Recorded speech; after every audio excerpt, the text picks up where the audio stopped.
बिस्मिल्लाहिर्रहमानिर्रहीम। अस्सलामुअलैकुम दोस्तों, मैं हूं मोहम्मद नदीम अशरफ और आप देख रहे हैं इंडस्ट्रियल कोटिंग विद नदीम। आज की वीडियो बहुत इम्पोर्टेंट है उन दोस्तों के लिए जो इंडस्ट्रियल ब्लास्टिंग और पेंटिंग में काम करते हैं, ख़ास तौर पर सऊदी अरामको प्रोजेक्ट्स पर।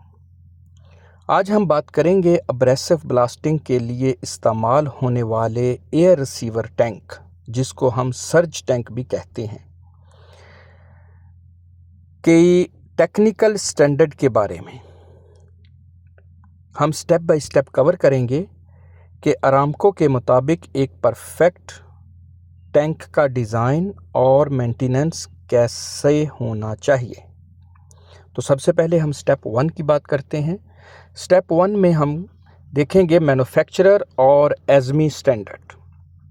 सबसे पहले बात याद रखें कि ब्लास्टिंग पॉट और कंप्रेसर के बीच में जो टैंक लगता है वो आम टैंक नहीं होता, उसका नाम है एयर रिसीवर टैंक। इससे ASME section 8D1 unfired pressure vessels के स्टैंडर्ड के मुताबिक मैन्युफैक्चरर और स्टैंप होना ज़रूरी है। अब मैं आपको बताता हूं कि एज़मी सेक्शन 8 डिवीज़न 1 यानी D1 क्या है। ये एक इंटरनेशनल कोड है। दुनिया भर में प्रेशर वेसल्स की डिज़ाइन, फैब्रिकेशन, इंस्पेक्शन और टेस्टिंग के लिए सबसे ज़्यादा इस्तेमाल होने वाला ये इंटरनेशनल कोड, जिसको हम एज़मी सेक्शन 8 डिवीज़न 1 के नाम से जानते हैं, ये इस्तेमाल होता है। आगे हम इसकी स्पेसिफिकेशन के बारे में बात करते हैं।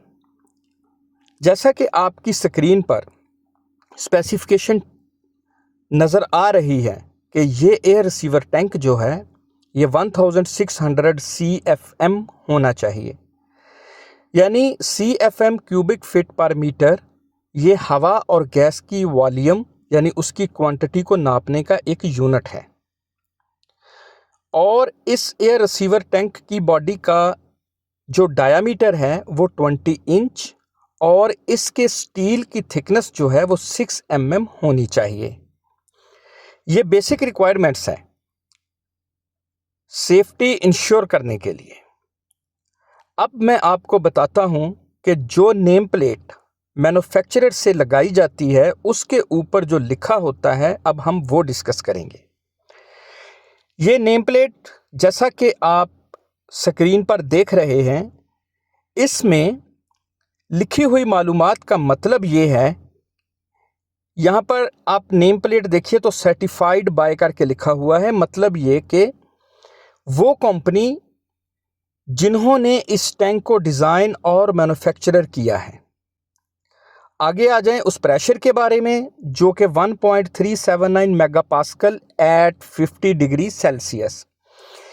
इसका मतलब है कि टैंक के अंदर का ज़्यादा से ज़्यादा दबाव यानी मैक्सिमम अलाउएबल वर्किंग प्रेशर जो है वो 1.379 MPa तक हो सकता है जब टेम्परेचर 50 डिग्री सेल्सियस हो। और दूसरा है -20 सेल्सियस एट 1.379 मेगापास्कल। ये मिनिमम डिज़ाइन मेटल टेम्परेचर है। Maximum 50, minimum -20 Celsius. इसका मतलब है कि टैंक का मेटल कम से कम -20 डिग्री सेल्सियस टेम्परेचर तक सेफ है अगर आपका प्रेशर 1.379 मेगापास्कल हो। आगे बात करते हैं AW0324-49। ये मैन्युफैक्चरर सीरियल नंबर है जो इस स्पेसिफिक टैंक की पहचान यानी आइडेंटिफिकेशन के लिए इस्तेमाल होता है।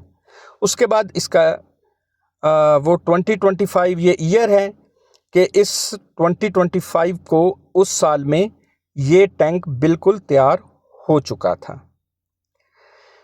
तो दोस्तों, ये प्लेट साबित करती है कि टैंक एज़मी स्टैंडर्ड के मुताबिक सर्टिफाइड है।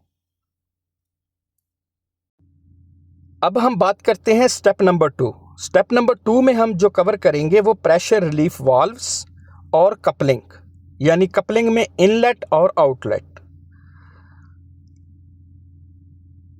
पहले मैं इनलेट वाल्व की बात करता हूं।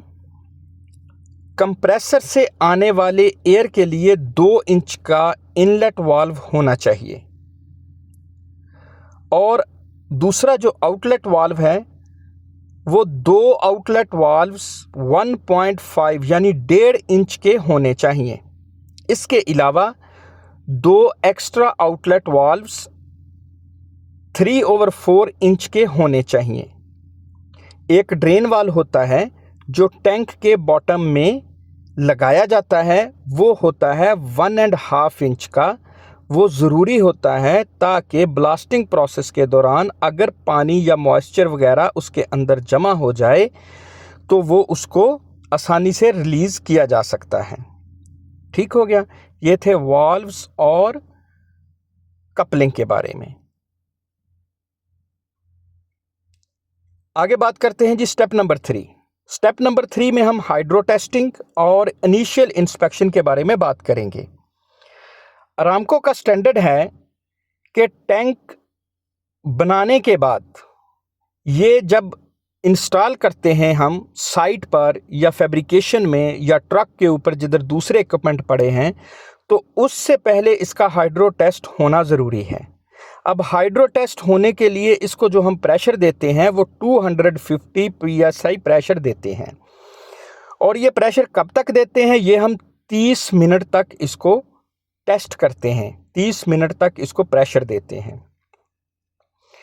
इसके लिए जो पानी हम इस्तेमाल करते हैं वो हमेशा क्लीन वाटर pH 7 होना चाहिए।